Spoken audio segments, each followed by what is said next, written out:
All right, let's talk about mindfulness. You've probably heard this word thrown around a ton, right? But what does it actually mean? Is there any real science to it? And, the big question, how do you even start? Well, we're going to break all of that down right now. Does your brain ever feel like it's got, I don't know, 100 tabs open at once? Like you're trying to focus on one thing, but you're also thinking about what to make for dinner, you're replaying some conversation from yesterday, and of course, you're worrying about tomorrow. Yeah? If that sounds familiar at all, you are definitely in the right place. Okay, so what is mindfulness really? The simplest way to think about it is like this. It's kind of like a much-needed pause button for your brain, especially when life feels like it's just stuck on autopilot. So, at its absolute core, mindfulness is just about being fully present.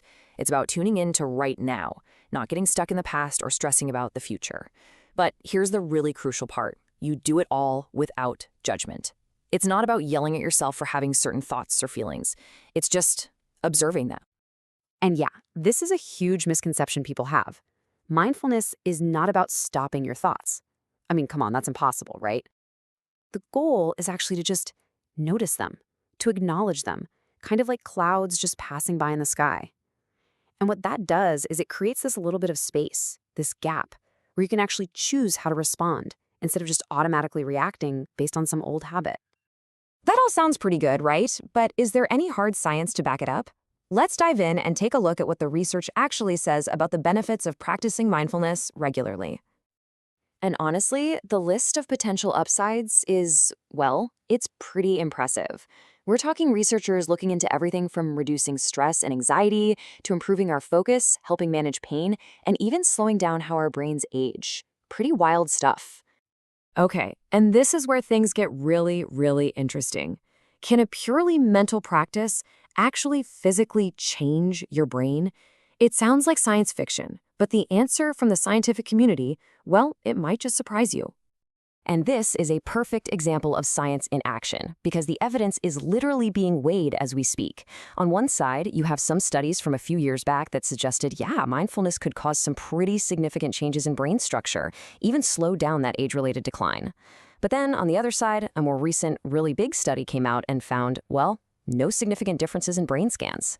Now, this doesn't mean it doesn't work. It just shows us that science is a process, and we're still figuring out the exact how and why it affects the brain. Okay, so while the jury might still be out on those physical brain changes, the evidence for our mental well-being is a whole lot clearer. This is where mindfulness has really, really made a name for itself, especially when it comes to things like managing anxiety and depression. And check this out. This is a pretty stunning finding. A major study in 2022 found that an 8-week mindfulness course was just as effective for anxiety as a common medication called escitalopram. And the participants reported fewer side effects. I mean, wow, that is a truly significant result.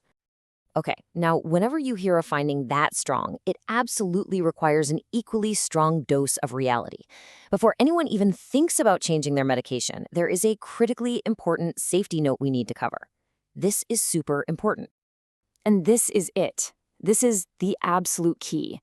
Mindfulness can be an incredibly powerful tool to use alongside your medical care, but it is not a replacement for it. Let me say that again. It is not a replacement.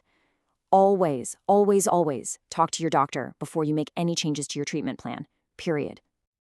All right, so beyond mental health, researchers have also been looking into how mindfulness might affect our experience of physical pain, especially the chronic kind. The question is, can being more present actually change how our body and mind relate to that pain? Let's see what the studies have to say. And what's interesting here is that the evidence is pretty consistent. We're seeing multiple studies and reviews from 2016, 2022, even 2024, all pointing in the same direction. They suggest that, yeah, mindfulness can help. It's been linked to reducing how intense the pain feels and just generally improving the quality of life for people who live with chronic pain. Okay, so we've covered the what and the why. Now for the best part, the how. And the good news is you don't need any fancy equipment, you don't need to join an expensive class. You can literally start right now with one super simple practice. This is it. It's that simple. Just find a quiet spot and start by just noticing your breath. Feel your stomach rise and fall. Notice the air coming in and out. Now, here's the thing. Your mind is going to wander. That's just what minds do. The entire practice, the whole point, is in that gentle, non-judgmental moment where you bring your attention back to your breath. That's it. That's the rep. That's the push-up for your brain. Just try it for 10 minutes. And hey, remember, practice isn't just about sitting on a cushion with your eyes closed. You can bring mindfulness into pretty much any part of your day. You can do it by really tasting your morning coffee, or getting totally lost in a piece of music, or just pausing for a second to notice what you can see, hear, and feel in this exact moment. All right, we've covered a ton of ground here. So let's boil it all down and recap the big takeaways, the things you really need to remember. So here's your quick cheat sheet. First, what is it? Super simple. It's being aware of right now, without judging yourself. Second, the science. Look, there's some real potential here, especially for things like anxiety and pain, even if some of the other areas still need more research. Third, the practice. Remember, this is a skill. It's like learning to play the guitar. It takes time and a little dedication. And finally, the golden rule, the most important one. Mindfulness is a powerful tool to support your health, never ever a replacement for professional medical care. So I'm going to leave you with a little challenge. It could be while you're drinking your tea, walking to your car, listening to a friend.